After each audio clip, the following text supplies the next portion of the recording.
wa Rais wa Zanzibar wa Serikali ya Mapinduzi ya Zanzibar, Balozi Zlatan Milisik, mwakilishi wa UN nchini Tanzania, Engineer Zena Ahmed Saidi, Katibu Mkuu Kiongozi wa Serikali ya Mapinduzi ya Zanzibar,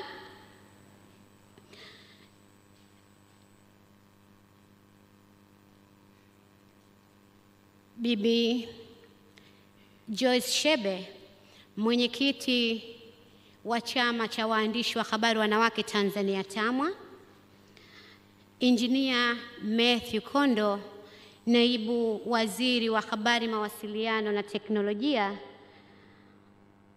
wa Jamhuri ya Muungano wa Tanzania, Mheshimiwa mgeni Hassan Juma, Naibu Spika wa Baraza la Mapinduzi Zanzibar, Mheshimiwa Idris Kitwana Mustafa, Mkuu wa Mkoa wa Mjini Magharibi, waheshimiwa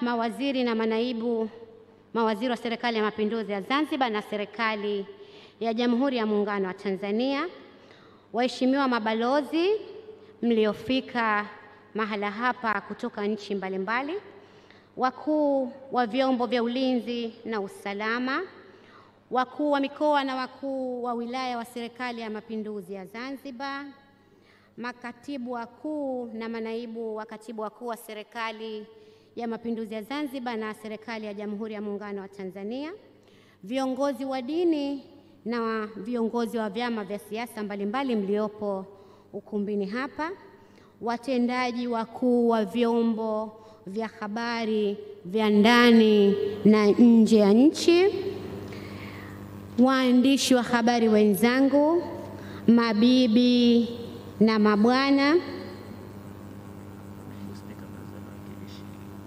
Naibu Spika. Naam.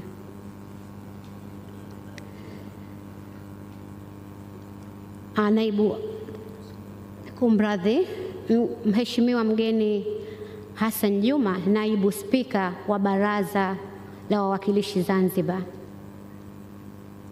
waheshimiwa waandishi wa habari wenzangu, mabibi na mabwana, wapenda habari, wanataaluma wote na wageni waalikwa ambao mpo pamoja na sisi siku hii ya leo muhimu, na wasalimu kwa jina la Jamhuri ya Muungano wa Tanzania. Asante sana Mheshimiwa mgeni rasmi, Waziri Rais wa Zanzibar na mwenyekiti wa Baraza la Mapinduzi. Leo tuko katika siku muhimu na adhimu ya miaka 30 ya siku ya uhuru wa vyombo vya habari duniani kwa mustakabali wa haki, uhuru wa kujieleza kama kichocheo katika haki nyingine zote za binadamu. Mheshimiwa Rais, utaona kwamba tumekuwa tukisema Mheshimiwa Waziri vile tulikuwa hapa kwa muda wa siku 2 na mgeni wetu rasmi alikuwa ni waziri wetu wa habari. Kwa hiyo bado unajikuta kama vile yule mgeni, lakini kumradhi kwa sababu leo tayari ni kilele na tuko na rais wetu. Rais oye!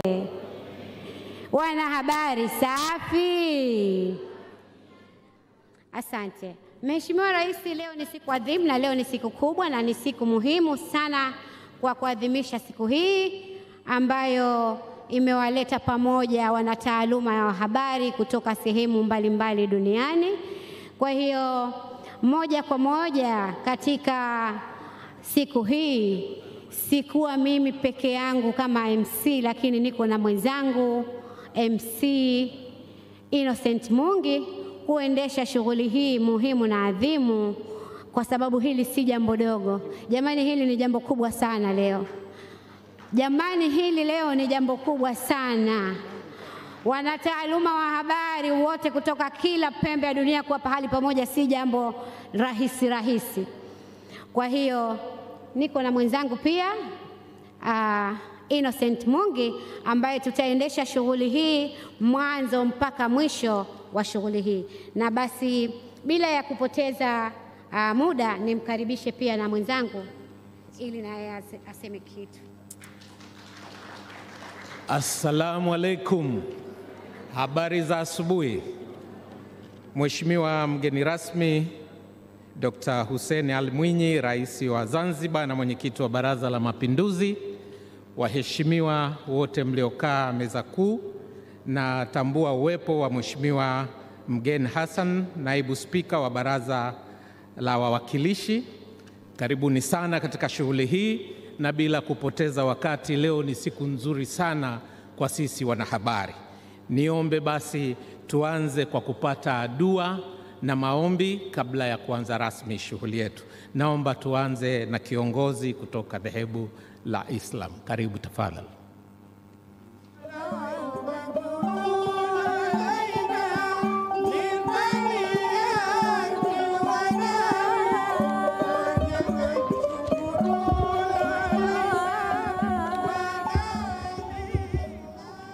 Bismillahirrahmanirrahim. Alhamdulillahi rabbil alamin, wassalatu wassalamu ala rasulillah Muhammad sallallahu alayhi wasallam. Mwenyezi Mungu, tutunukie fani zote za habari, utuzidishie kipato cha fedha na thamani ili tuweze kuzalisha na kukuza zaidi na zaidi wanahabari wazalendo wa taifa la Tanzania pamoja na ulimwenguni kwa ujumla. Mwenyezi Mungu, tukinge na mabaya wa viumbe majini na mashetani dhidi ya wanahabari wetu, utulinde na maadui wa nje na ndani wenye dhamira mbaya katika kuchafua tasnia hii ya habari. Mola Mlezi, kupitia maadhimisho ya miaka 30 siku ya uhuru wa vyombo vya habari duniani, basi iwe ni sababu ya nchi yetu ya Zanzibar, Tanzania kufunguka kiuchumi kwa rehema zako na baraka zako. Na mwisho kabisa, umlinde Mheshimiwa Rais wa Zanzibar ili aweze kuwatumikia raia wake. Rabbana atina fid dunya hasana wa fil akhirati hasana wa qina adhaban nar birahmatika ya arhamar rahimin. Wa sallallahu ala sayyidina Muhammad wa ala alihi wa sahbihi wa sallam, walhamdulillahi rabbil alamin. Asante Sheikh. Next naomba aje dhehebu la Kristo. Kwa jina la Baba na la Mwana na la Roho Mtakatifu. Amina. Mwenyezi Mungu muumba wa viumbe vyote, wanadamu duniani na malaika mbinguni, tunakushukuru kwa uumbaji wako huo. Leo tunapoadhimisha miaka 30 ya siku ya uhuru wa vyombo vya habari duniani, tunakumbuka katika maandiko matakatifu uliwatuma malaika zako kuleta habari njema za ufalme wa mbinguni hapa duniani. Leo tunaviombea vyombo vya habari duniani ili viwe vyombo vya kuelimisha wanadamu habari njema hapa duniani, na kufanya hivi nchi zetu kupitia viongozi wetu watukufu tuweze kufikia malengo tuliyojiwekea. Uvilinde vyombo hivi vya habari vinavyopitia mazingira magumu, usivipungukie mahitaji yake yote ya muhimu katika kufikia malengo ya kazi zao. Uvijaze hekima na kujua mipaka ya kazi zao na kuwa watii wa sheria zao kama walivyo malaika zako mbinguni, ili wasikose haki zao siku ile ya mwisho. Tunawaombea pia watendaji wote uliowapa kazi hii ya kupasha habari, wakumbuke katika ufalme wako wa mbinguni. Tunaomba hayo kwa jina la Yesu Kristo, Bwana na Mwokozi wetu. Amen. Tumeuona mkono wake Bwana. Asante sana. Mheshimiwa mgeni rasmi, Leo tunaadhimisha miaka 30 ya siku ya uhuru wa vyombo vya habari duniani kwa mwaka huu wa 2023. Kama ambavyo tumeambiwa hapa, kauli mbiu ni kuunda mustakabali wa haki, uhuru wa kujieleza kama kichocheo cha haki nyinginezo za binadamu. Ni siku muhimu kwa vyombo vya habari na waandishi wa habari, na kwa maana hiyo, bila kupoteza wakati, sasa nimkaribishe mkurugenzi wa idara ya habari maelezo Zanzibar aweze kutupa salamu za ukaribisho. Ninaomba anapokuja tafadhali tumkaribishe kwa makofi.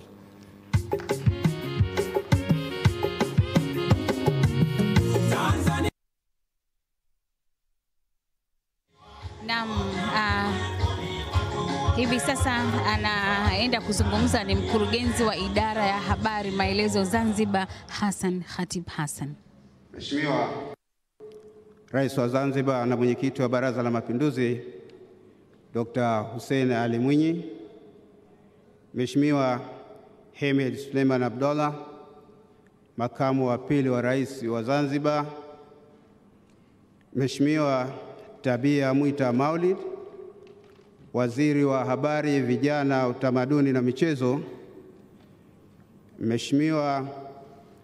waheshimiwa viongozi mbalimbali mlioko meza kuu, washiriki wote wa maadhimisho ya miaka 30 ya uhuru wa vyombo vya habari duniani, mabibi na mabwana, assalamu alaikum.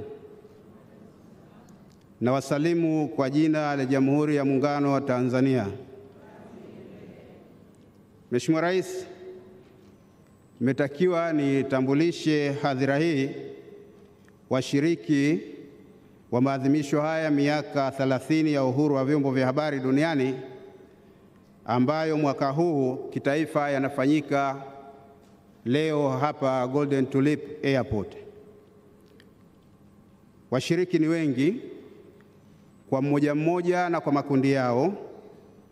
Kwa sababu ya muda nitawataja wachache miongoni mwao, lakini sio kwa umuhimu. Tunao wawakilishi wa shirika la Umoja wa Mataifa linaloshughulikia elimu, sayansi na utamaduni UNESCO, wawakilishi wa Wizara ya Habari, Mawasiliano na Teknolojia ya Habari. Tunao washiriki wanaowakilisha Wizara ya Habari, Vijana, Utamaduni na Michezo. Tunao wawakilishi kutoka Tume ya Taifa ya UNESCO. Tunao washiriki wanaowakilisha shirika la Friedrich Ebert Stiftung. Tunao washiriki kutoka ofisi ya mwakilishi mkazi wa Umoja wa Mataifa. Vile vile wapo wawakilishi wa Chama cha Waandishi wa Habari Wanawake Tanzania TAMWA upande wa Tanzania Bara na Zanzibar. Wapo wawakilishi kutoka International Media Support na wawakilishi wa Tanzania Editors Forum. Wengine ni Media Council of Tanzania MCT, Clouds FM, wawakilishi kutoka University of Dar es Salaam School of Journalism and Mass Communication. Tunao wawakilishi kutoka Elimika Wikiendi, MISA Tanzania, Jamii Forum, Nukta Afrika, Twaweza na Union of Tanzania Press Club, UTPC. Vile vile tunao washiriki wengine kutoka Legal and Human Rights Center, Organization of Journalists Against Drug Abuse in Tanzania, BBC Media Action, Tadio Community Media Network, DW Academia, Aga Khan University, International Association of Women in Radio and Television, Mwananchi Communication Limited, Legal Service Limited, Tanzania Media Foundation, TAMCODE, Media Convergency na Tanzania Human Rights Defenders Coalition. Tunao pia mabalozi au wawakilishi wa mabalozi kutoka nchi mbalimbali duniani pamoja na washirika wa maendeleo. Tunao mawaziri kutoka wizara mbalimbali za serikali ya Jamhuri ya Muungano wa Tanzania na ISMZ. wakuu wa vikosi vya ulinzi na usalama, makatibu wakuu na wakuu wa taasisi mbalimbali zinazoshirika na masuala ya habari. Mheshimiwa Rais, orodha ni kubwa kama nilivyosema, lakini kwa sababu ya muda kama nilivyotangulia kusema, naomba niwataje hao na naomba kuwasilisha. Asante.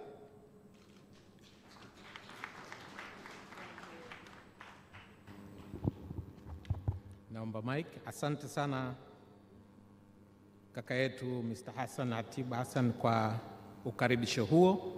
Mheshimiwa mgeni rasmi, shughuli kama hii haiwezi kupendeza bila kupata burudani kidogo, huku tukitafakari kauli mbiu. Nina imani kabisa kuna wengine wameisikia kwa mara ya kwanza, lakini kuna wengine hawajapata muda wa kuitafakari. Kwa hiyo ningeomba sasa kwa dakika 2-3 tuweze kupata traditional dance. Kama wako tayari, tafadhali waweze kuja na kutuburudisha kwa dakika zisizozidi 2. Hawa pia watatuletea ujumbe ambao uko kwenye kauli mbiu yetu. Tafadhali naomba wapewe nafasi ya kuingia ukumbini.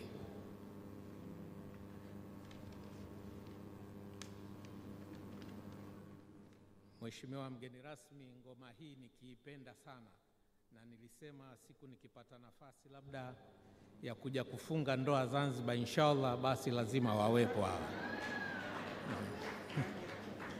Inategemea kama nitapata ruksa, lakini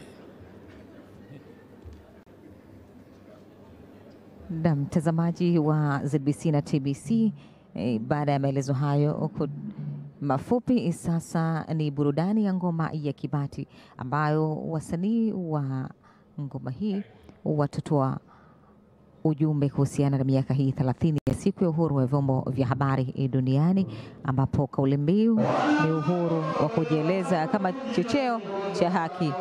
Na tuwasikilize.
Asema hongera we baba, hongera we baba Hussein Mwinyi, hongera we, hongera rais wa visiwani we, hoya we, kwa juhudi zako twazidi kung'ara.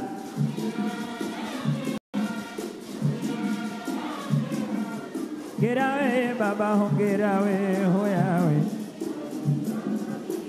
baba we mwaka niliosafiri na Bwanjuma we, mwaka niliosafiri na Bwanjuma we, tumbiri matangu wangu kaya chuma we, tumbiri matangu wangu kaya chuma we, hoya we, kwa juhudi zako zidi kung'ara.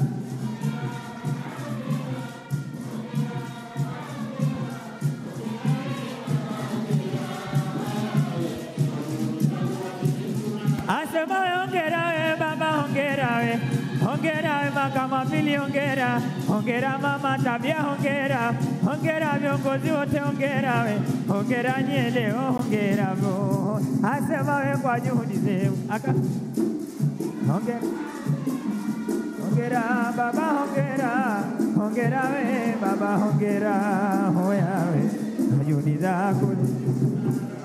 Asema wasanii ujumbe wetu usikieni we, maadhimisho ya uhuru wa habari tuyapokeni, ni muhimu kwa kila mwananchi kuyathamini. Asema wasanii ujumbe wetu usikieni we, maadhimisho ya uhuru wa habari tuyapokeni, ni muhimu kwa kila mwananchi kuyathamini.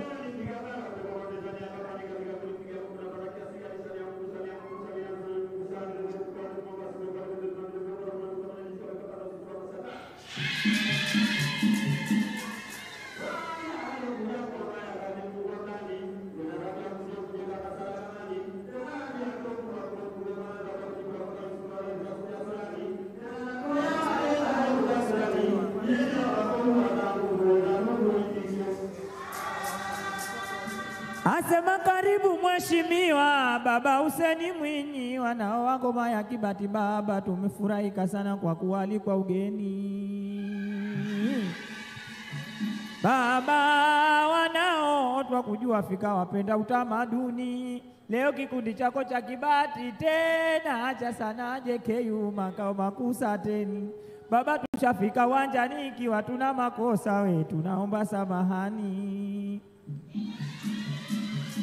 Hasema ikiwa tuna makosa we baba tunaomba samahani, maana hatujamuona kuku kuchijwa kwa kianisi hedi watu wakombea kwa Mola wetu manani. Baba ukiondoka hapa ufike nyumbani kwa salama na amani, wesi yetu wanjani.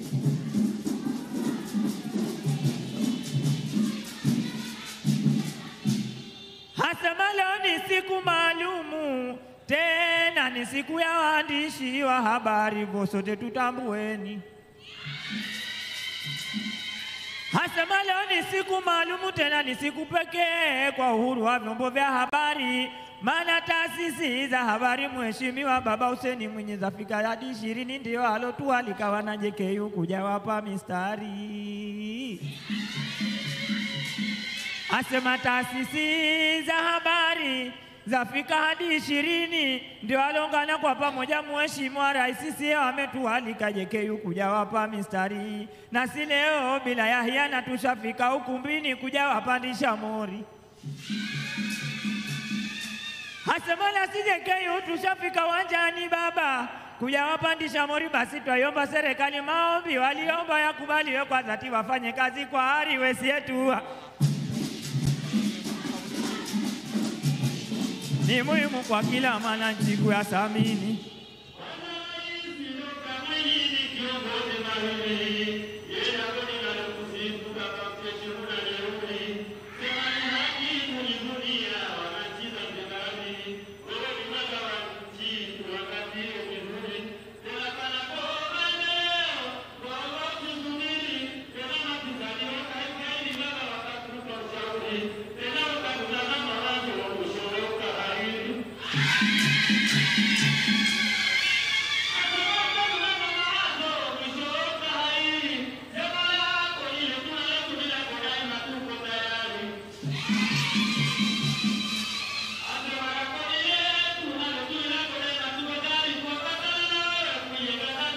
Sema tu wanjani we.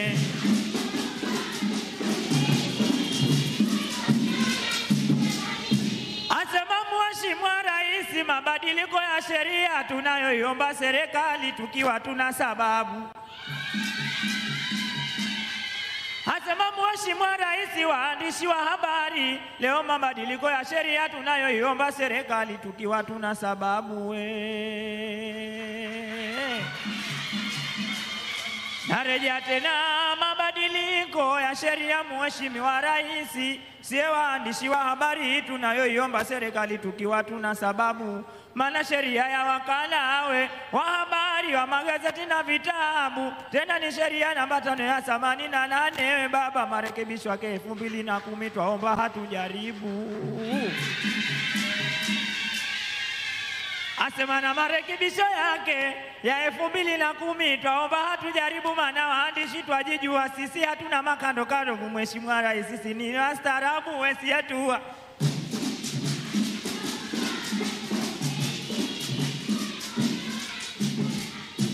Asema Mheshimiwa Baba Rais Dr. Hussein Mwinyi, pokea zetu pongezi. Asema rais wetu wa wanyonge Baba Hussein Mwinyi, we pokea zetu pongezi. Wanao ngoma ya Kibati baba tunakupongeza, waifanya kubwa kazi we.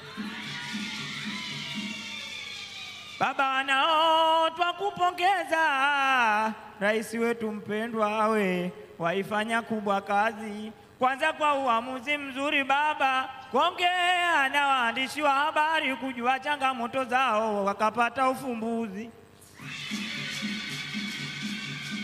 Hasema kuongea na waandishi wa habari kwenye changamoto zao, Mheshimiwa Rais wakapata ufumbuzi we. Tena na wala haifiki mwaka baba, waifanya kila mwezi. Hasema waongea na waandishi wa habari we, na wala haifiki mwaka baba, waifanya kila mwezi. Na huduma yako yasema na rais baba, tunakwambia wazi wazi siye tumeikubali. Asema na huduma yako we baba ya simu kuongea na we, siye tumekubali, twakwambia wazi wazi, maana batapata mafanikio, roho zetu ziko razi we, siye tuanja.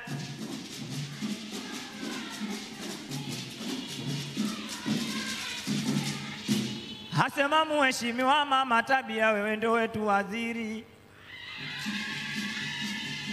Sasa mama, mie nakuja kwako wewe ndio wetu waziri. Mama, wanao twakupongeza, maana Mheshimiwa Baba Hussein Mwinyi tangu alipokuteua wizara yetu ya habari, maana mambo yote anakwenda sawa mama, na wala huna dosari. Tena pamoja na katibu wako Mama Fatuma mafanya kazi vizuri. Hasema na katibu wako Mama Fatuma we mafanya kazi vizuri, maana mie najua atapokuja hapa mambo yangu yatakuwa mazuri. Basi na mashirika ya maendeleo wote tunawapongeza kwa kushikamana na wizara yetu ya habari, maana lengo lao twalijua maendeleo yetu Zanzibar yapate kufika mbali. Maana kupitia kwenye michezo mama, twakujua vizuri michezo inanawiri, hata vikundi vya sanaa vya Zanzibar kwa kweli tuko vizuri. Dakika moja. Hasema na vikundi vya sanaa we kwa kweli vitu vizuri. Basi twakuomba Mama Tabia, si wana JKU leo tupo wanjani, siye tuko tayari, itapotokea safari we siye tuwa.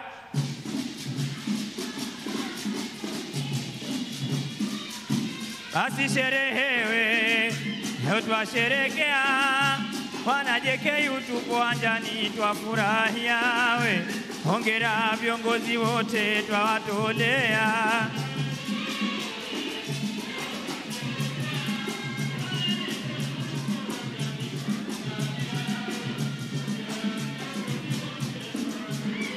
Asema wawapiwe, hawapi viongozi wetu waje hapa tufurahike nao.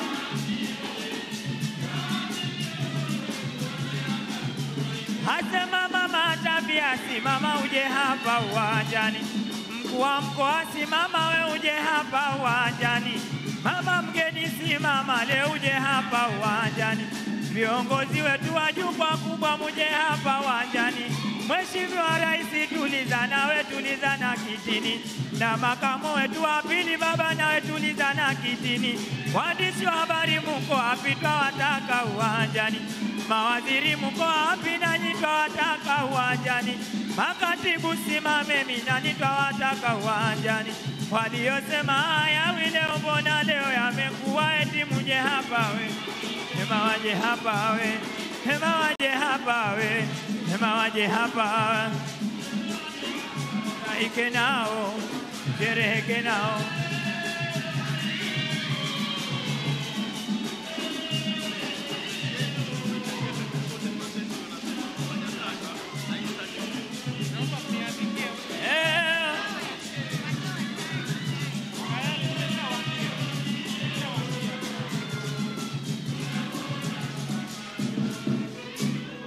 Hasema na wambia wenzangu kunufaya kunuisha lengwa we.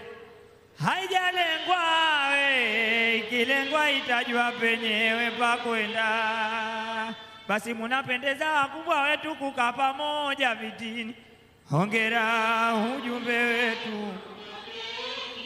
Basi Mheshimiwa Baba Hussein Mwinyi wanaotwa kupongeza we. Hasema Mheshimiwa Baba Hussein Mwinyi wanaotwa kupongeza. maana tunapokupa shida zetu upesi unatimiza we. Basi kamati ya maadhimisho sie twaiomba serikali kuwawezesha uhuru wa kujieleza.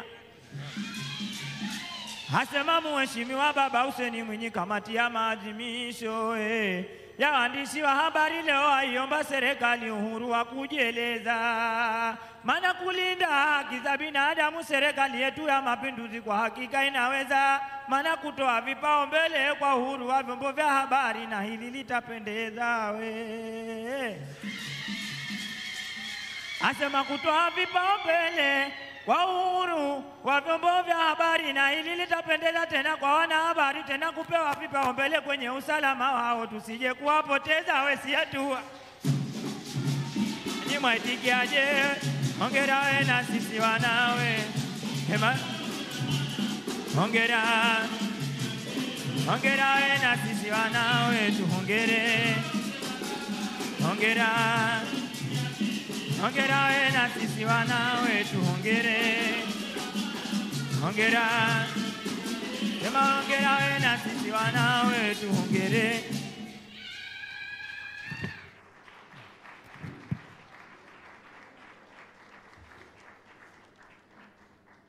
Jamani, makofi hayatoshi. Naomba tuongeze makofi. Viongozi wetu wamesimama, inapendeza na sisi tukisimama. Mimi nikajua kile kikapo watakiacha, lakini kishaondoka hapa.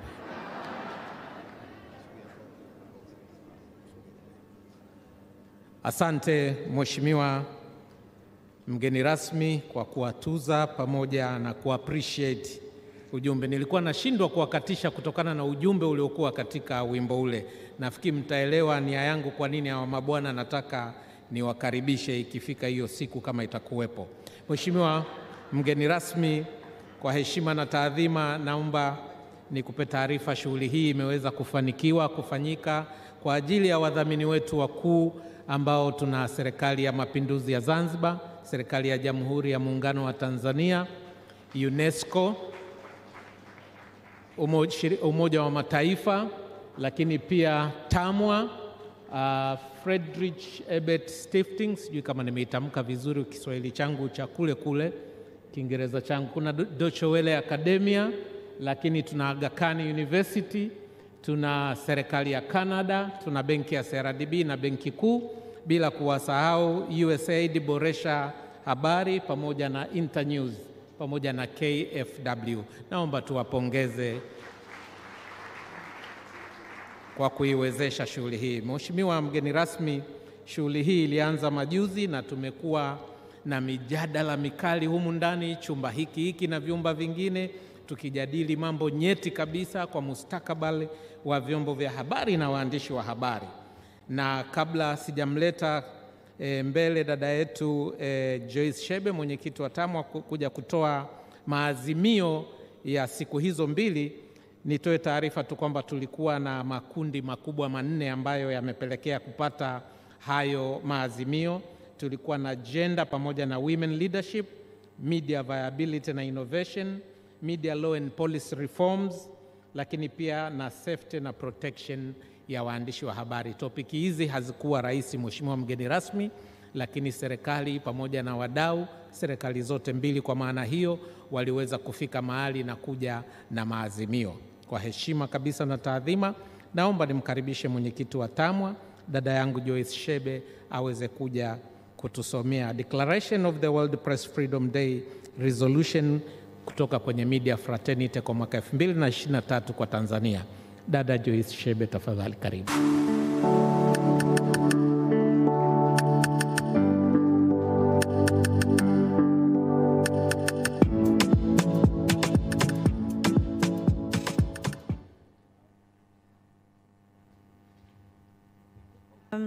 Mheshimiwa Rais wa Zanzibar na mwenyekiti wa Baraza la Mapinduzi, Mheshimiwa Dr. Hussein Ali Mwinyi, Mheshimiwa Makamu wa Pili wa Rais Hemed Suleiman Abdalla, Mheshimiwa Waziri wa Habari, Utamaduni, Vijana na Michezo Tabia Maulid Mwita, Mheshimiwa Katibu Mkuu Kiongozi Injinia Zena Othman, Mheshimiwa Naibu Waziri wa Habari na Teknolojia ya Habari Injinia Kundo Andrea Mathew, waheshimiwa mawaziri ambao leo mko nasi hapa, waheshimiwa manaibu mawaziri ambao mko nasi hapa, pamoja na makatibu wakuu, wakuu wa mikoa, wakuu wa wilaya, vyombo vya ulinzi na usalama,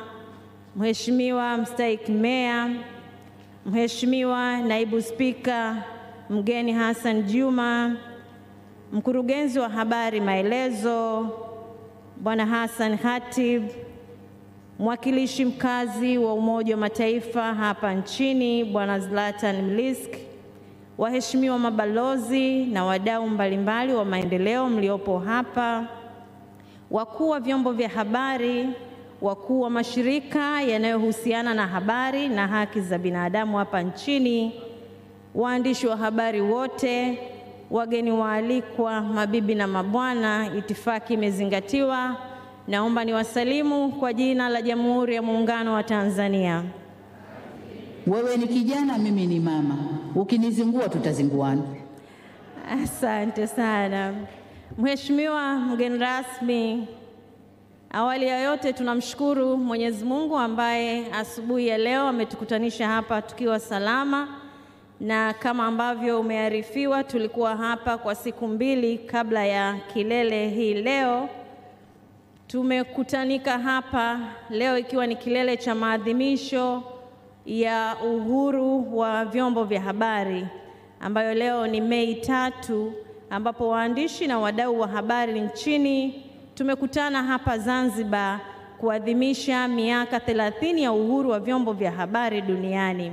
Katika maadhimisho haya mwaka huu, washiriki wametoa maazimio mbalimbali kwa taasisi na vyombo vya habari, waandishi wa habari, serikali, vyuo vya mafunzo ya uandishi wa habari na mamlaka ya mawasiliano hapa Tanzania. Azimio la Zanzibar 2023. Sisi waandishi wa habari na wadau wa habari wa Tanzania tulioshiriki maadhimisho ya miaka 30 ya siku ya uhuru wa vyombo vya habari duniani hapa Zanzibar, tumeazimia kuhamasisha, kutetea, kuimarisha na kulinda haki ya uhuru wa kujieleza na vyombo vya habari kama msingi muhimu wa kuimarisha haki zingine za binadamu zinazochangia kwa pamoja kuongeza uelewa wa wananchi kuhusu haki hizo na ushiriki wao katika shughuli za maendeleo. Azimio mahususi. Mashirika ya habari na wadau. Mashirika na wadau wa habari kuwakutanisha pamoja waandishi na wabunge wanawake pamoja na wanafunzi wa kike ili waweze kujadili changamoto za ukatili wa kimtandao na kuwajengea uwezo ili waweze kutumia mitandao kwa ajili ya utetezi. Kufanya upembuzi wa miradi ya mafunzo kwa waandishi na kuainisha mapungufu ili waweze kutumia rasilimali kwa usawa. Kuendesha na kufadhili mafunzo ya kidigiti, mabadiliko ya tabia nchi, uchafuzi wa mazingira kwa waandishi wa habari ili kuwajengea uwezo kuhusu masuala hayo na hatimaye kuweza kushiriki kikamilifu katika kuhabarisha na kutoa elimu itakayowezesha wananchi kuchukua hatua. Kutetea na kulinda maslahi ya nchi katika kukuza uhuru wa vyombo vya habari na haki za binadamu kuliko kutanguliza maslahi ya wafadhili. Kujenga na kuimarisha mitandao ya wadau ikiwemo vyombo vya usalama ili kuweza kutatua changamoto za ulinzi na usalama kwa waandishi wa habari hapa nchini. Kuwa na mfumo mmoja wa kuripoti matukio ya ukatili, unyanyasaji na ukiukwaji wa haki za waandishi wa habari pamoja na kanzidata ya pamoja ya masuala hayo, tofauti na ilivyo sasa ambapo kila taasisi ya kihabari imekuwa na mfumo wake. Kutoa ufadhili wa rasilimali fedha na teknolojia ili kuwezesha uendeshaji wa madawati ya kijinsia katika vyombo vya habari. Kuhimiza ushiriki wa umiliki wa vyombo vya habari katika midahalo na jitihada mbalimbali za kutatua changamoto za waandishi wa habari zikiwemo ulinzi na usalama, maslahi, ujuzi, ubunifu na matumizi ya teknolojia. Maazimio kwa vyombo vya habari: kuweka utaratibu wa kurithisha ujuzi na uzoefu, kuendeleza vipaji vya waandishi wa habari chipukizi watakaoleta mafunzo, fikra mpya na ujuzi wa kidigitali vitakavyochochea ubunifu katika vyumba vya habari pasipo kukiuka maadili ya uandishi wa habari. Kuboresha mazingira ya kazi kwa waandishi wa habari ikiwemo kuwepo kwa mikataba ya ajira, kutoa mishahara kwa wakati na kutoa bima ya afya kwa waandishi wa habari. Pia kuendesha mafunzo ya mara kwa mara kwa waandishi wa habari, wahariri, wazalishaji na mameneja wakuu ili kuongeza mnyororo wa thamani katika utoaji maudhui sahihi, masoko na biashara kwa ustawi wa vyombo vya habari nchini. Kuandaa na kuendesha midahalo kwa kirika kati ya waandishi wa habari wakongwe na waandishi chipukizi kwa lengo la kuwajengea uwezo kitaaluma na kijamii. Kuwekeza kwenye tafiti za watumiaji wa vyombo vya habari na kutumia matokeo ya tafiti hizo katika utoaji wa taarifa zenye ushahidi na kuaminika kwa jamii. Kuwekeza kwenye teknolojia ya kidigiti, ubunifu na kutumia mifumo mbalimbali ya kibiashara ili kuongeza mapato kupitia kuzalisha maudhui yenye ubora na yanayolenga mahitaji ya watumiaji. Pia kuanzisha madawati maalum ya uhakiki ama ya kuhakiki na kudhibiti ukweli wa habari au taarifa zinazosambazwa kwa njia ya kidigiti ili kuzuia uzalishaji na usambazaji wa taarifa za chuki, uzushi na upotoshaji. Hatua hii inalenga kujenga na kurejesha imani ya wananchi kwa vyombo vya habari katika zama hizi za mfumuko wa taarifa. Kuwa mstari wa mbele kufuatilia na kutoa taarifa sahihi za utekelezaji wa miradi mbalimbali ya maendeleo na kuongeza ushiriki wa wananchi katika kujiletea maendeleo endelevu. Kutengeneza na kuimarisha utekelezaji wa sera za masuala ya kijinsia kwenye vyombo vya habari na kuanzisha madawati ya kijinsia ili kushughulikia changamoto za ukatili wa kijinsia kwenye vyombo vya habari. Maazimio kwa waandishi wa habari: kuripoti taarifa za maeneo ya pembezoni na kupaza sauti za wasio na sauti ili kutatua changamoto za kijamii na za kiuchumi. Waandishi wa habari kutumia nafasi zao kupaza sauti za wanawake na makundi maalumu wakiwemo wenzetu wenye ulemavu na wanaoishi katika mazingira magumu na hatarishi. Kujenga mazoea na utamaduni wa kujisomea pamoja na kuwa wabunifu kupitia kujifunza stadi mpya za kidigiti ili kuendana na kasi ya mabadiliko yanayotokea katika tasnia na sekta nzima ya habari duniani. Waandishi wa habari wanawake kutumia fursa za kidigitali kujiendeleza kiujuzi na kiuchumi, kutangaza kazi zao na mafanikio huku wakizingatia usalama wao pale wanapotumia mitandao ya kijamii. Waandishi wa habari kujiunga katika mashirika na taasisi za kihabari zilizosajiliwa ili kupata usaidizi wakati wanapopata kadhia mbalimbali pamoja na kupata fursa za kihabari zinazotolewa, mfano mafunzo mbalimbali. Azimio kwa taasisi za mafunzo ya uandishi wa habari: kujumuisha masuala ya ulinzi na usalama wa waandishi na kozi ya matumizi ya kidigitali katika mitaala ya mafunzo kwa waandishi wa habari. Lengo ni kuwawezesha wanafunzi kuendana na kasi ya mabadiliko ya teknolojia ya kidigiti pamoja na kitisho cha usalama wa wanahabari. Maazimio kwa serikali: Serikali ya Mapinduzi ya Zanzibar ione namna ya kuharakisha mchakato wa marekebisho ya sheria ya habari ili kuwezesha wanataaluma wa habari Tanzania Zanzibar kupata sheria hiyo. Tunaiomba Serikali ya Mapinduzi ya Zanzibar kuendelea kushirikisha waandishi wa habari katika mchakato huu wa mabadiliko ya sheria ili kuweza kutoa mazingira mazuri kwa waandishi, ikiwemo ulinzi wa waandishi dhidi ya vitisho na vifaa vyao. Serikali ya Jamhuri ya Muungano wa Tanzania kuangalia namna ya ufuatiliaji wa kina wa vyombo vya habari vilivyosajiliwa ili kuhakikisha vinalipa kwa wakati mishahara na stahiki nyingine za waandishi wa habari.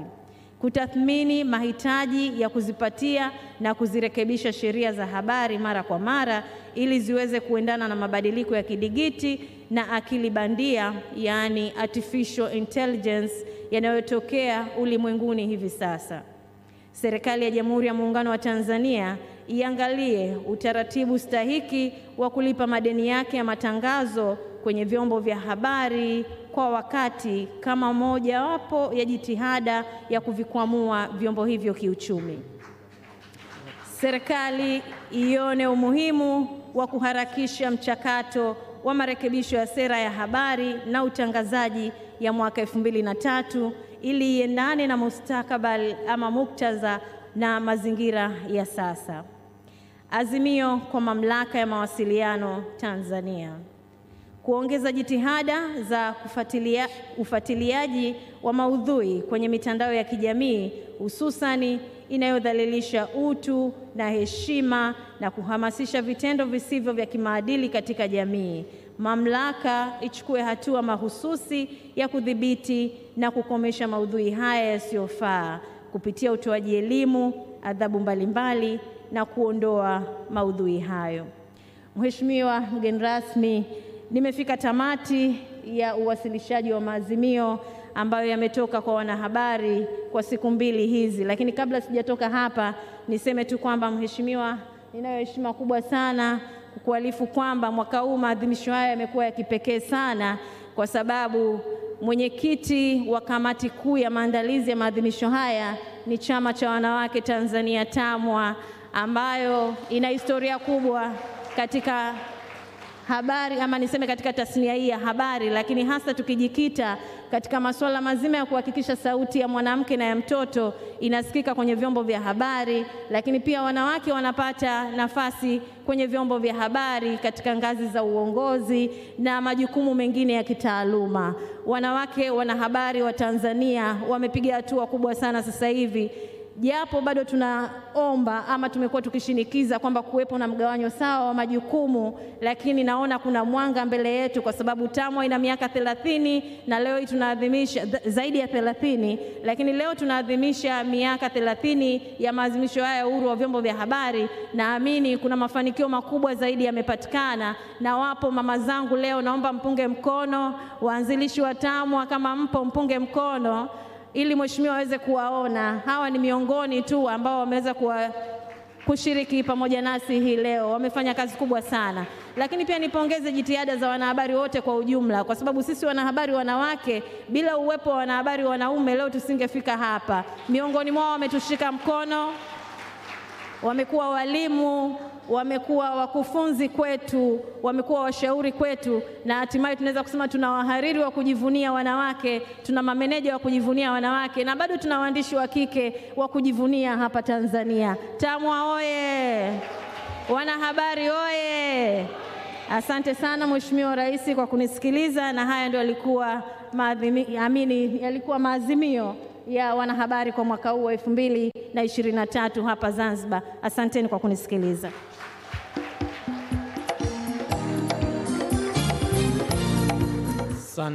Asante sana mwenyekiti wa TAMWA. Mheshimiwa mgeni rasmi, mimi ni shuhuda wa jinsi kamati ya maandalizi ilivyoongozwa na kina mama madaktari wawili, na madaktari hawa kwa shahada zao hasa za udaktari.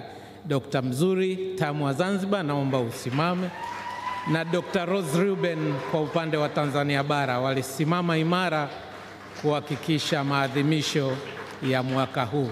Makofi ya namna hiyo hayapendezi, tupige ya pamoja wote. Asante sana Mheshimiwa mgeni rasmi. Katika ratiba inayofuata sasa, Mheshimiwa mgeni rasmi, tumepata bahati ya shughuli hii kuhudhuriwa na mabalozi kadhaa ambao wanawakilisha nchi zao hapa Tanzania, na kwa ridhaa yako, kwa heshima na taadhima, niweze kumkaribisha mmoja mmoja kwa ajili ya kuzungumza kwa dakika 2 ili waweze na wao kutoa ujumbe. Your Excellencies, ladies and gentlemen, we've been honored to have the presence of ambassadors who represent their countries here in Tanzania, and we will ask them to speak to us for a maximum of 2 minutes. First, I will call upon the Ambassador of the United States of America, His Excellency Ambassador Michael Anton Beto, to come and speak to us.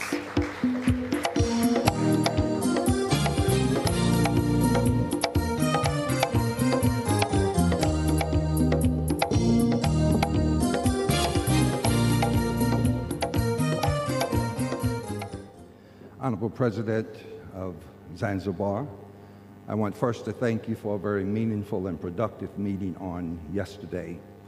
The United States of America is pleased to be here as a supporter of the 30th anniversary of International Freedom of Press Day, recognizing that the freedom of expression is fundamental and foundational to every other freedom. We recognize the journalists who are often over-criticized and underpaid, under-recognized, but yet you do your work with courage and fortitude. It is absolutely essential that every government on planet Earth respects the freedom of the press, not only to report what you see and what you hear in public gatherings and what you hear from public speeches, but for you to have the courage to do investigative journalism that goes beneath the surface in the search for truth. You owe the public the responsibility to find the truth and to report the truth.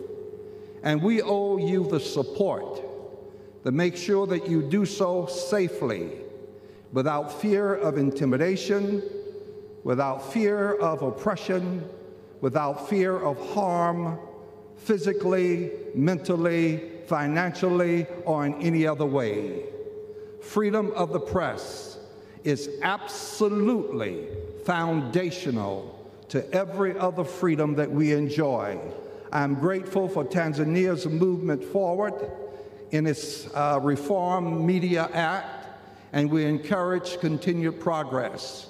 I also congratulate Zanzibar for implementing the government of national unity and the openness that will be provided in shared governance. We support you. We are your partner. We are your partner today. We will be your partner tomorrow. We will always be your partner. Thank you. Thank you. Thank you very much, Ambassador Michael Anton Beto. Next, please, may I invite the High Commission of Canada, His Excellency Ambassador Kyle Nunes. Good morning, everyone. Bonjour tout le monde. Your Excellency, I believe all protocols have been observed, and I've been asked to keep it short, but I want to thank you very much, and I look forward to meeting with you later today. This is an important day for Canada and for the world, and it's also an important day for me. You may not know, but I studied journalism 30 years ago at Carleton University in Ottawa, Canada. And so I know what the calling is, that feeling of having to get to the truth, the feeling of having to keep a government to account. Now, I followed a different path. When I started my professional career, I joined the Government of Canada and worked in public affairs, communications. And there I was guided by our Government of Canada policies that obligate us to consult the public, keep the citizens' views front and center. I also was a bridge between my colleagues who are the professional journalists and government policymakers. Journalists, you have an important job. You've got to keep us to account. And I can tell you, As a practitioner of public affairs, it's not always easy. But I believe that my role was to keep the media and the public's views front and center in our policy making. And I think it made our government policies better for it. As the international community has dealt with a number of issues over the past years, including the pandemic, the illegal invasion of the Ukraine, we're seeing also the negative impact of false information and the positive impact that the media can bring to bear when you're able to help us see the facts, see the proper information, and make better policy choices. I was happy to hear about the business model conversation that came up during the past 2 days. A lot has changed since I studied journalism 30 years ago.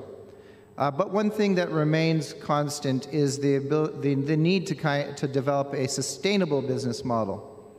And I think it's really important to be able to maintain the integrity of your journalism, maintain your independence. And I think that's always been a struggle to be very clear what is paid advertising, paid advertorial content, versus what is generated by your media outlets. And I know in the case of Canada and many democracies, that is something that's really important, is making those distinctions. And it helps maintain the credibility of your news organizations. And I think I would encourage you all to think about that as you look at different business models. We must acknowledge the important role women journalists and other marginalized groups exercise in the promotion and protection of press freedom and the specific risks that they face in carrying out their work. The work of journalists is a tough job, and you know that. And so I do want to take a minute just to reflect, and we can all maybe reflect in our own ways, to commemorate those that have died or suffered violence just in doing their jobs. Not all of us have that risk in the work we do. Canada is proud of its leadership role that it has taken to strengthen press freedom globally. We are currently the co-chair, along with the Netherlands, of the Media Freedom Coalition, a partnership of 52 countries who work together to defend media freedom around the world. In 2022, Canada led once again with other states on the resolution at the Human Rights Council reaffirming the right to freedom of opinion and expression. And we continue to provide funding to support press freedom, including here in Tanzania. One initiative that I'm proud of is Canada contributes to strengthening media capacity and professionalism, as well as gender-responsive programming and women in leadership, by providing $8 million over 5 years for the Broadcasting for Change project with BBC Media Action. This project has been a resounding success, and over 5 million Tanzanians tune in every week for quality content on issues that affect them. And so on this important occasion, I thank journalists all around the world and here in Tanzania who reveal injustices and give us the facts to think more freely and critically about the world around us. And I guess one thing I just would like to end on is that for countries, it's a competitive world. And when you have a free flow of independent critical thinking, a free press, and you're able to make decisions based on sound information and facts, you can make better policy decisions, and that can situate any company much, much more strongly and give you a competitive edge. So thank you very much. Asante, merci. Thank you, Ambassador Nunes. Actually, I was wondering if you are related to the Premier League football.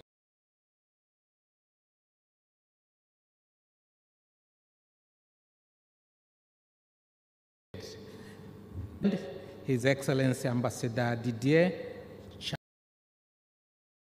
Chaso, is that correct? Thank you. Please, karibu.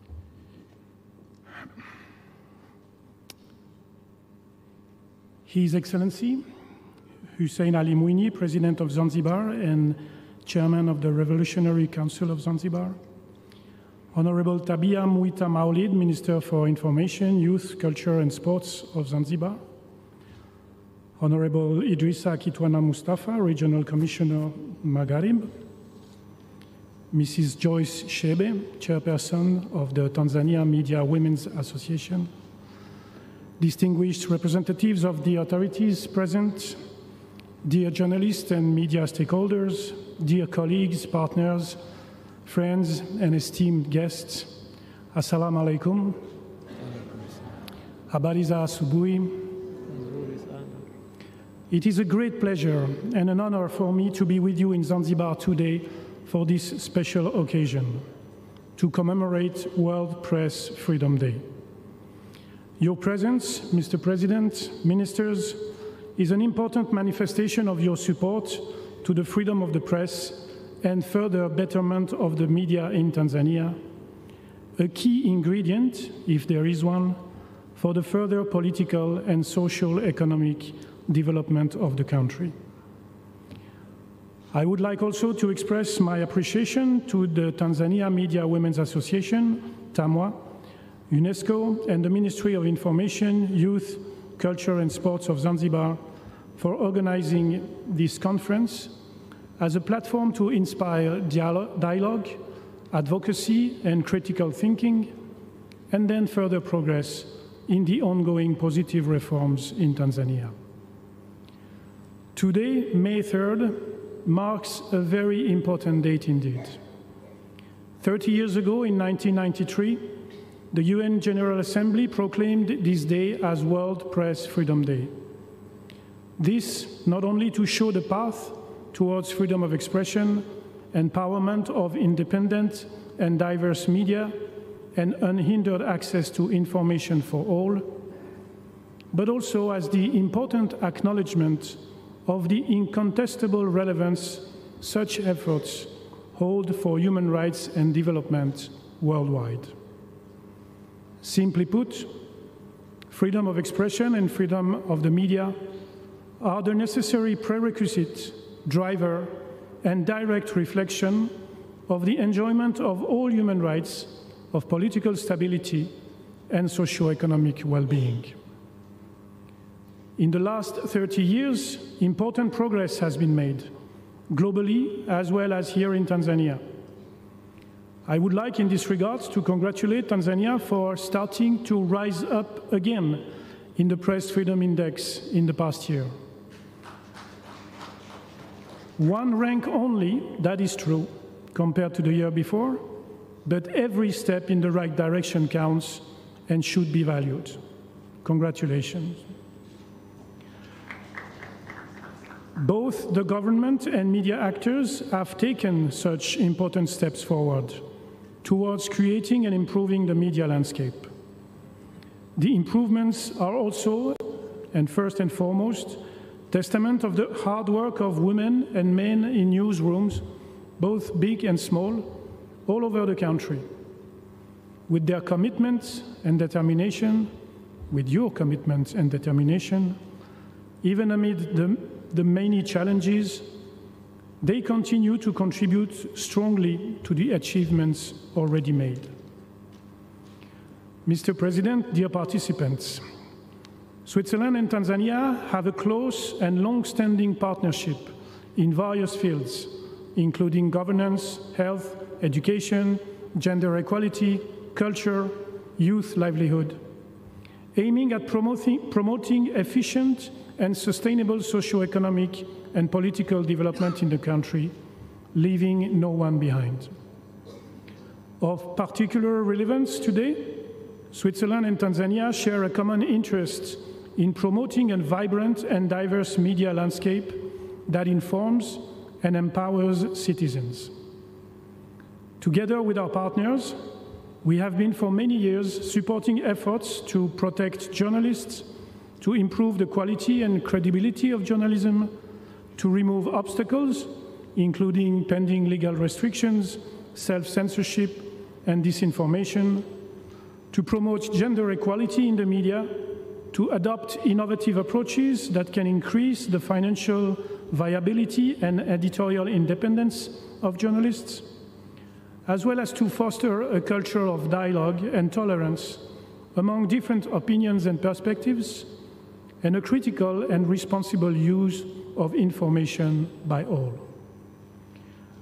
We are following closely the discussions and developments in this regard, and we have welcomed the recent positive steps taken to honor and strengthen freedom of expression as the key principle that it is, rooted in the Tanzanian constitution. Improving the regulatory framework is essential for the unlocking of the full potential of the Tanzanian media in terms of freedom of content, quality, and financial stability. I would like to use this opportunity to commend in particular the Ministry of Information, Communication and Information Technology for its recent determined efforts in improving frameworks and facilitating crucial investment in the ICT sector. In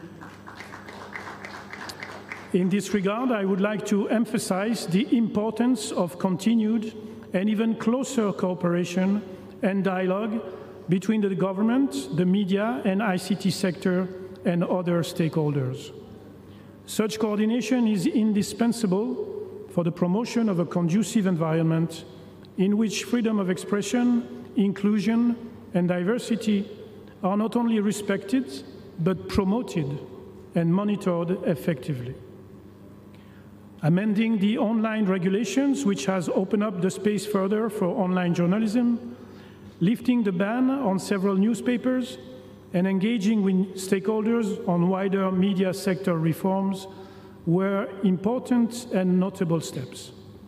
And we very much hope also that all parties involved in the ongoing process of amending the Media Services Act arrive soon at a fruitful conclusion, as current consultations at the Bunge tend to indicate.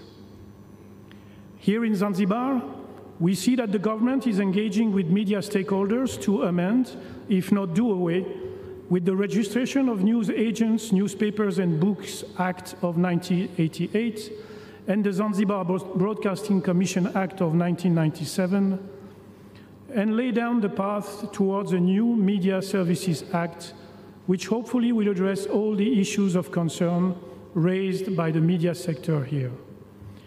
This is very much welcome, as there is no doubt that a free and vibrant media culture can and will play a crucial role in the implementation of the peace, reconciliation, and development agenda of Zanzibar. There are still challenges, however, with delays in implementation of legislation ensuring media freedom, lack of financial resources, residual fear of journalists in regards to their safety, and more time needed to rebuild trust, unequal access to information in society, and underrepresentation of women. Thus, let us keep in mind that this conference was not only to celebrate advances, but also to reflect on persisting shortcomings and issues, and to discuss our joint efforts in addressing them going forward. The resolution from the media fraternity that we just listened to moments ago is in that sense a most important output of this conference, and it will be important to give it the appropriate follow-up. Mr. President, dear participants, to conclude, let me repeat that Switzerland is and will remain committed to champion media development in Tanzania, founded upon our core belief that a free, diverse, and pluralistic media sector is essential in strengthening equality, democracy, and dialogue. We greatly appreciate the significance of this day and this event. It is an honor to be among you today, and I wish you all the very best in your important endeavors in the service of the country and its citizens. Asanteni sana. Asante sana Mheshimiwa Balozi wa Switzerland. Mheshimiwa mgeni rasmi, shughuli hii siku zote na miaka yote imekuwa ikifanyika kwa ushirikiano mkubwa na ndugu zetu wa Umoja wa Mataifa. Basi niombe ridhaa yako niweze kumkaribisha ndugu yetu Zlatan Milsik ambaye ni UN Resident Coordinator hapa Tanzania. Your Excellency, please, you're welcome.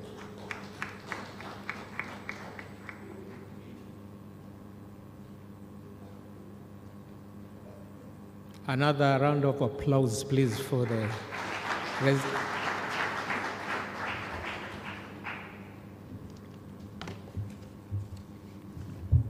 Thank you.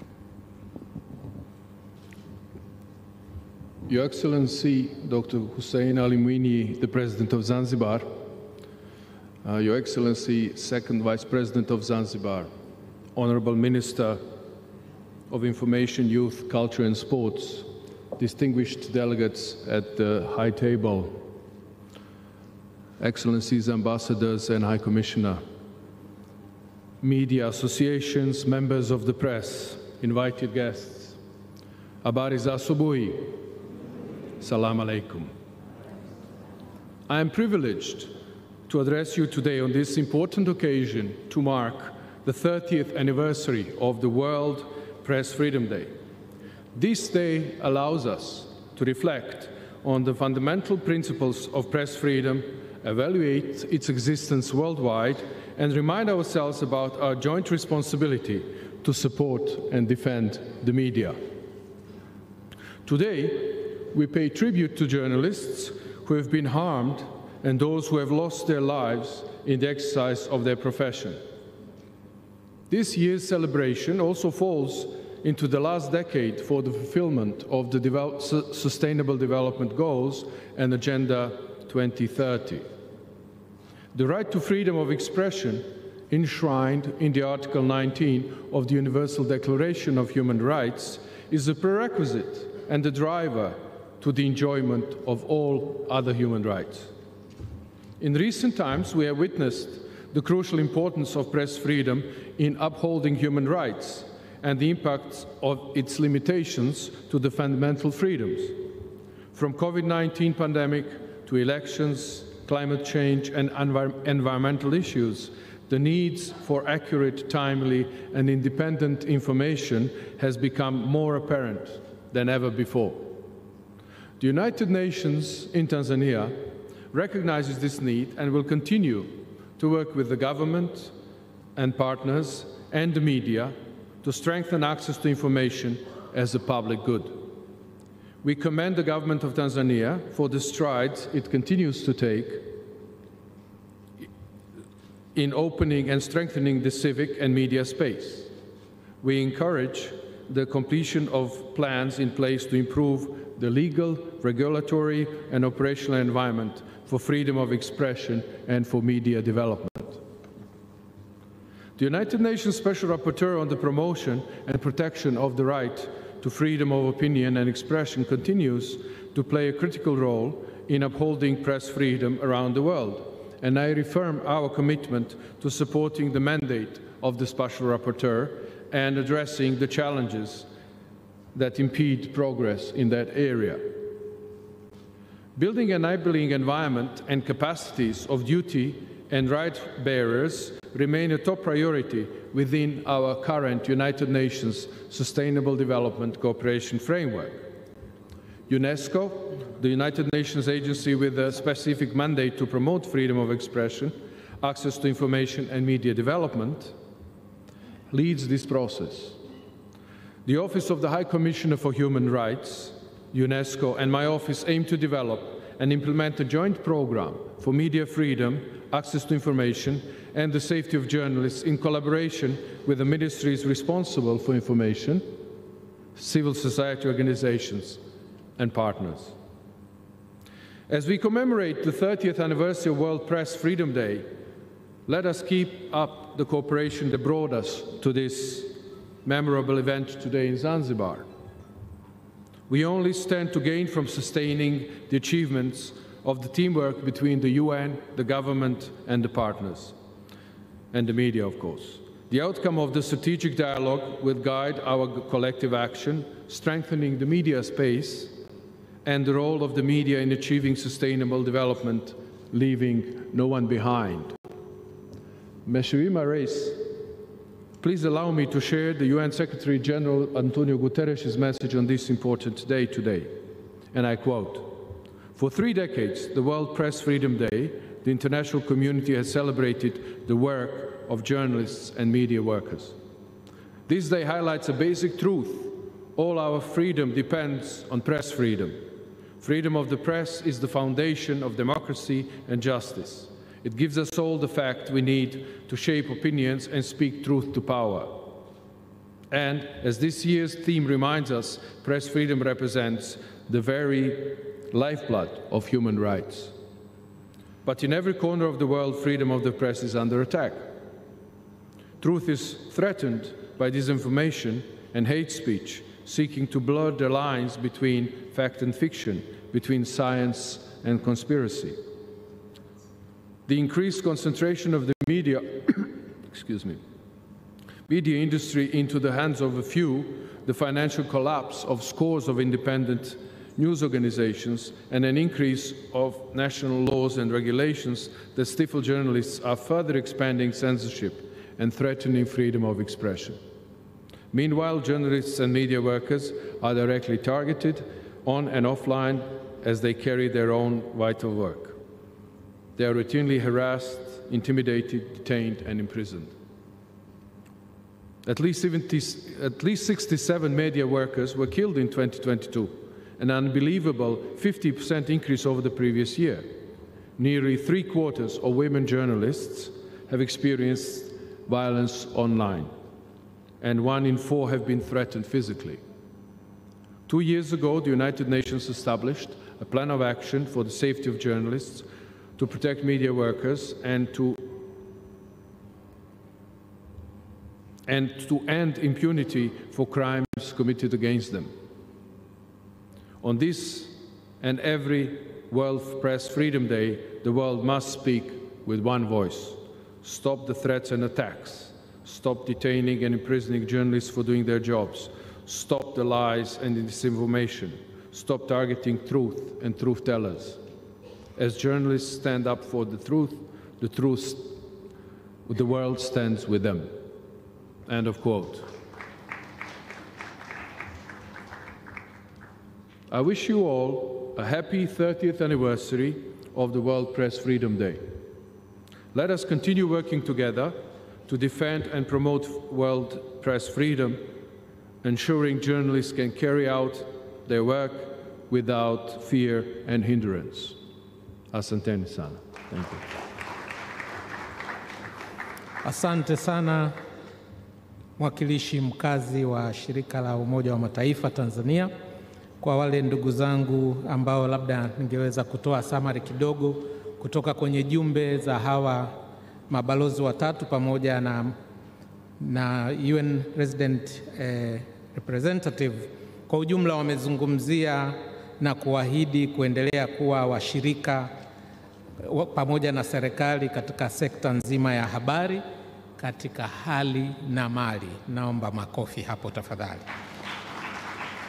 Lakini vile vile wamezungumzia umuhimu wa uhuru wa vyombo vya habari na usalama wa waandishi wa habari, kwa maana ya kwamba watu hawa ni muhimu na sekta hii ni muhimu sana katika maendeleo ya nchi yetu. Naomba tuwapongeze wote kwa ujumla.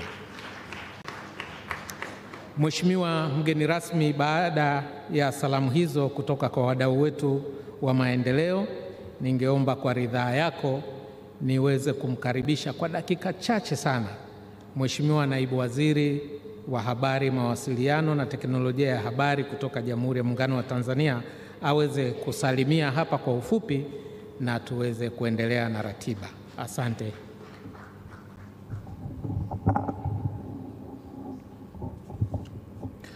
Mheshimiwa mgeni rasmi Daktari Hussein Ali Mwinyi, Rais wa Zanzibar na Mwenyekiti wa Baraza la Mapinduzi, Mheshimiwa Hemed Suleiman Abdalla, Makamu wa Rais wa Zanzibar, Mheshimiwa Tabia Maulid Mwita, Waziri wa Habari, Vijana na Utamaduni Zanzibar, Mheshimiwa Idris Kitwana Mustafa, Mkuu wa Mkoa wa Mjini Magharibi, Mheshimiwa mgeni Hassan Juma, naibu spika Baraza la Wawakilishi, Mohamed Hamis Abdullah, katibu mkuu Wizara ya Habari, Mawasiliano na Teknolojia ya Habari, Fatma Hamad Rajab, katibu mkuu Wizara ya Habari, Vijana na Utamaduni, Zlatan Milisik, mratibu mkazi Umoja wa Mataifa, Profesa Hubert Gizen, mkurugenzi UNESCO, Michelle Toto, mwakilishi UNESCO, ndugu Joyce Shebe, mwenyekiti wa chama cha wanahabari wanawake Tanzania TAMWA,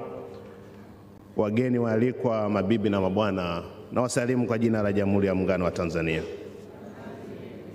Mheshimiwa mgeni rasmi, nafahamu kabisa kwamba hadhara hii inasubiri kukusikiliza wewe, lakini kwa heshima na unyenyekevu naomba nikufikishie salamu za Daktari Samia Suluhu Hassan, Rais wa Jamhuri ya Muungano wa Tanzania. Anakusalimu sana.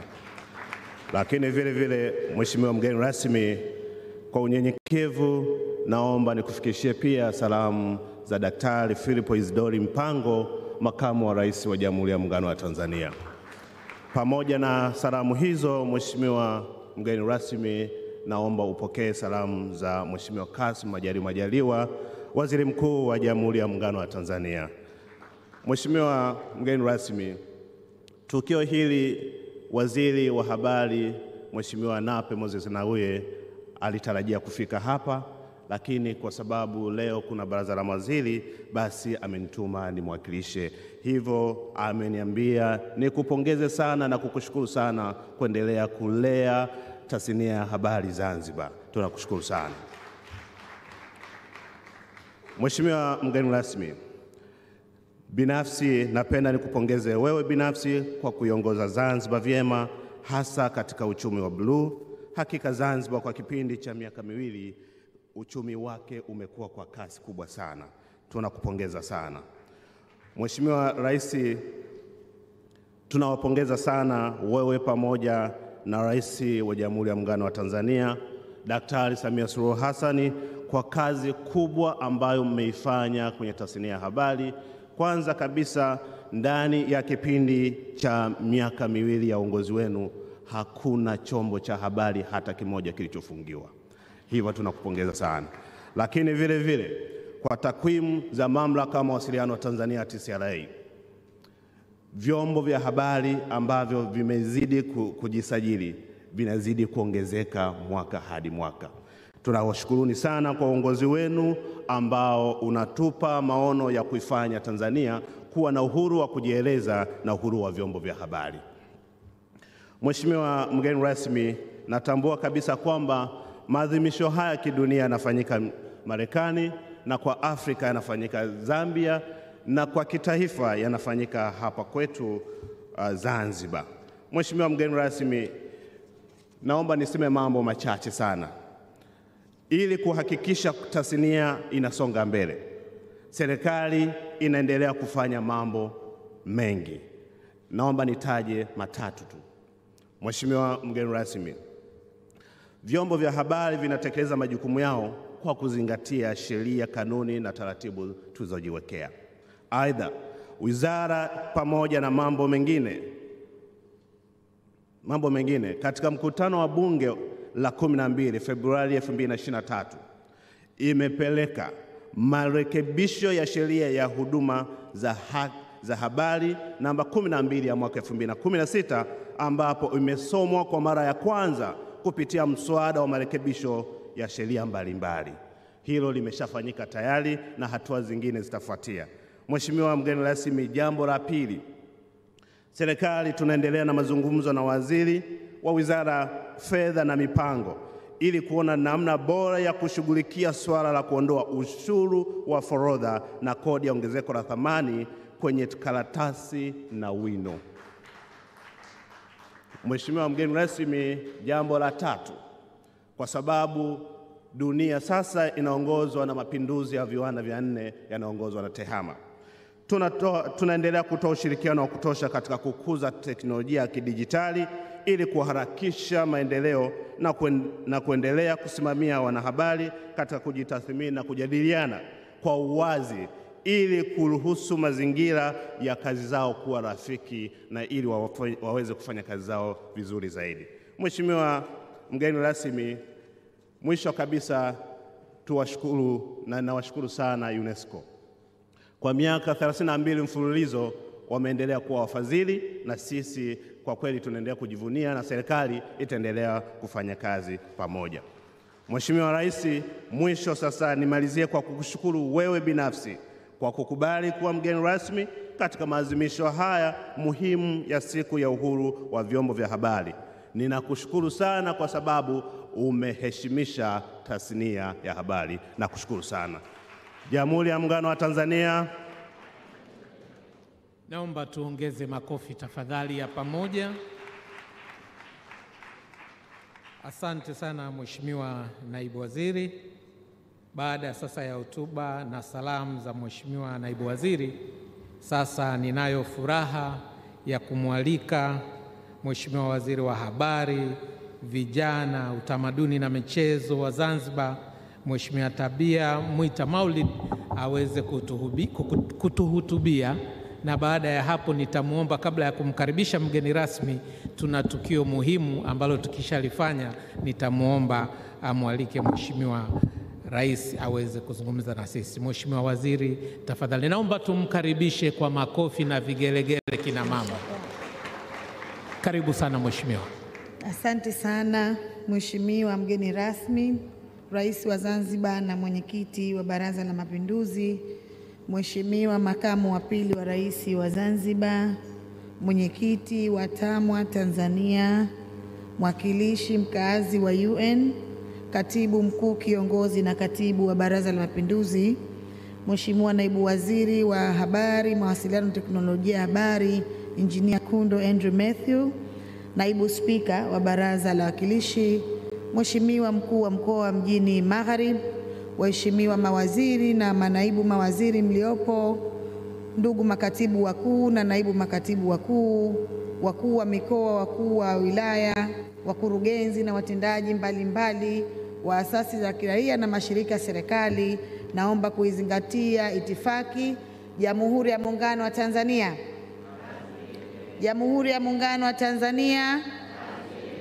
Mheshimiwa Rais, kwa kweli nimesimamishwa hapa kwa jukumu moja tu ambalo ni kukukaribisha Mheshimiwa, lakini kabla ya kukukaribisha, nami kwanza naomba niungane na wengine kumshukuru Mwenyezi Mungu ambaye ametukutanisha hapa, lakini vile vile nachukua fursa hii Mheshimiwa Rais kukushukuru sana kwa ujio wako leo hapa kujumuika nasi katika maadhimisho ya siku ya uhuru wa vyombo vya habari duniani. Lakini la pili, Mheshimiwa Rais, tunachukua fursa hii kwa niaba ya wizara zote mbili, Wizara ya Habari, Vijana, Utamaduni na Michezo na Wizara ya Habari, Mawasiliano na Teknolojia ya Habari, kukupongeza sana sana kwa jitihada zako ambazo unazifanya za kuimarisha sekta ya habari nchini. Mheshimiwa Rais, na hilo linathibitishwa siku ambayo umetuapisha mawaziri wako. Miongoni mwa maagizo 13 uliyotoa, agizo la kwanza ulisema tuhakikishe tunakuwa karibu na vyombo vya habari kwa lengo la kuhakikisha kwamba tunashirikiana nao katika kutoa taarifa sahihi kwa wananchi. Kwa hivyo Mheshimiwa Rais, tunakupongeza sana. Maono yako, maelekezo yako yamekuwa yakifanya kazi. Lakini la pili, Mheshimiwa Rais, tunakupongeza sana sana kwa uthubutu